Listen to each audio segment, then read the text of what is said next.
Estonian language is related to Finnish. We can understand quite a lot with Finns, and tomorrow you go to Finland.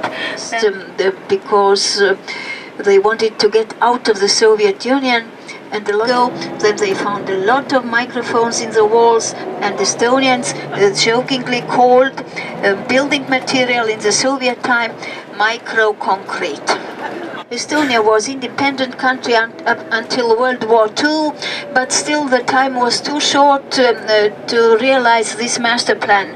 And then World War II, the Soviet occupation, and instead of those beautiful houses, Soviet time and Soviet panel houses were built here. Otherwise, we would be with our old town and the surrounding districts. Like you can see a cross.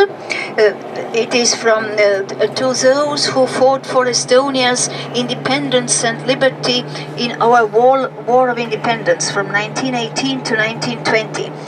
Century, when under the Danes, Queen of Denmark, Margaret I, gave an order that this place must be surrounded by a protective city wall, as it had already become a rather rich place. 4 meters high, I don't know exactly, 24, 26 meters are the towers, and the thickness of the wall, we can see here, about almost 3 meters in some places. Realize how powerful it is, unless you go up and walk there, but we don't go there. It is possible to do so. I have been there, and at the end of the 15th century, gunpowder came to Europe from China, and then cannons started to be used, and all those towers in the wall, they became cannon towers. And quite a rough cobblestone street here. These are original 13th and 14th century streets. The most popular here are Lutheran Church and Orthodox Church. We have a small Catholic congregation, and we have many different small congregations. It was a city granary built in the 17th century.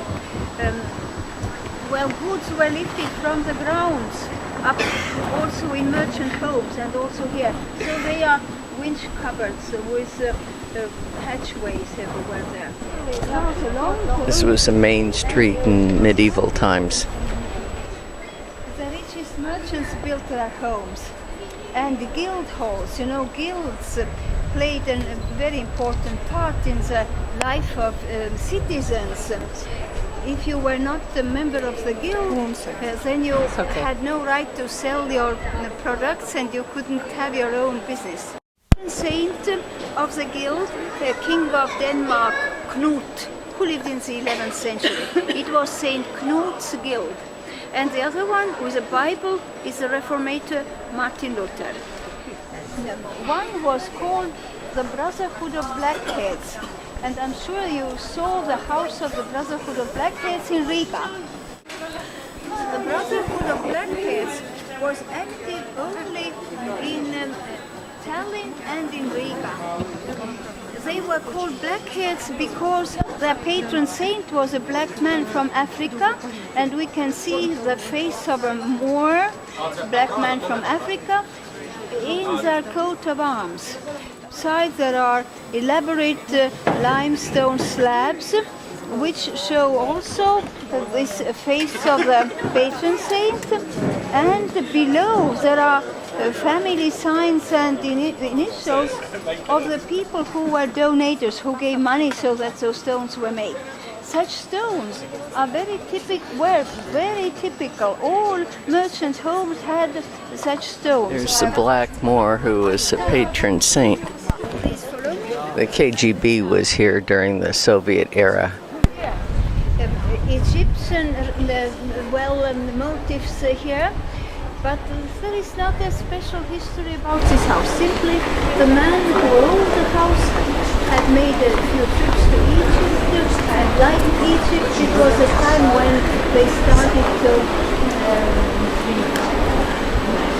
know also the hieroglyphs, and this stone was, this puzzle was solved, so Egypt was fashionable.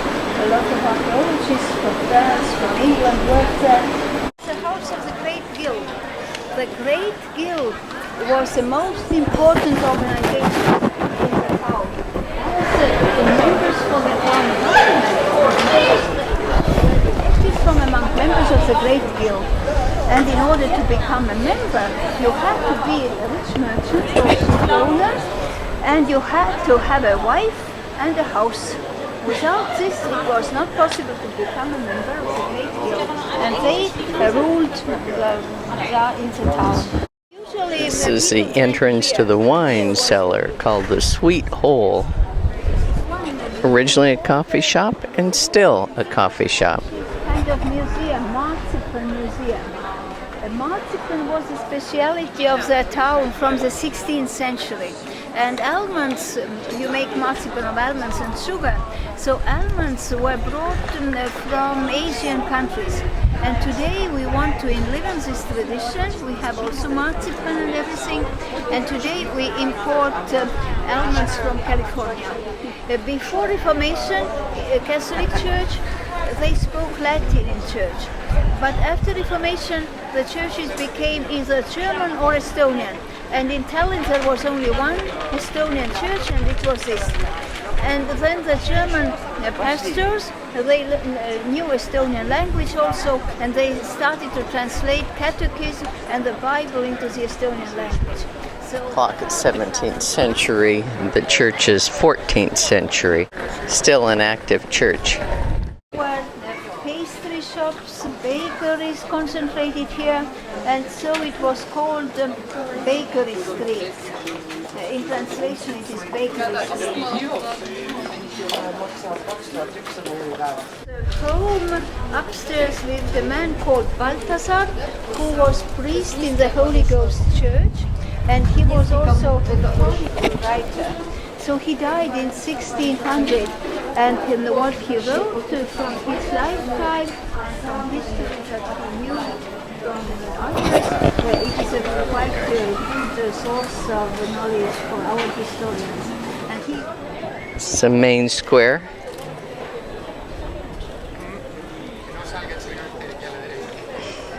Here's the town hall. There's a 1422 pharmacy. It is unique in North England. Only built of local limestone, our building material. And all the houses are of limestone, but they are covered with plastic. This is, you see, bare limestone. Remember that there are water spouts. Water is splashing down on you.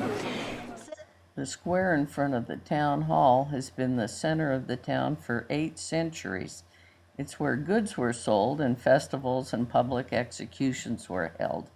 The square is surrounded by medieval merchant houses, and today it's where concerts and craft fairs are held. A Christmas market is held here with the town's Christmas tree, a tradition that dates back to 1441.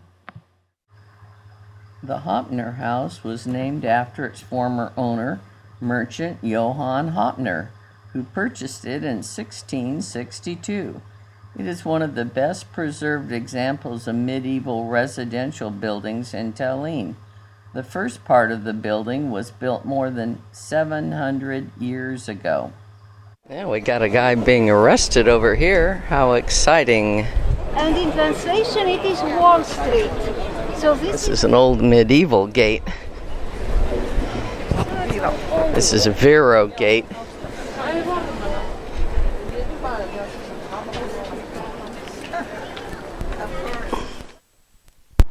Quite a flower market here. And people sit above on the city wall. For dinner, we went to this restaurant that's built in a corner of the city wall. We went in groups of 2, 4, or 6. Beautiful restaurant inside, and the food was excellent. Here's some blintzes with caviar, and this is a plate with some foie gras. And here's the transportation, the local cab.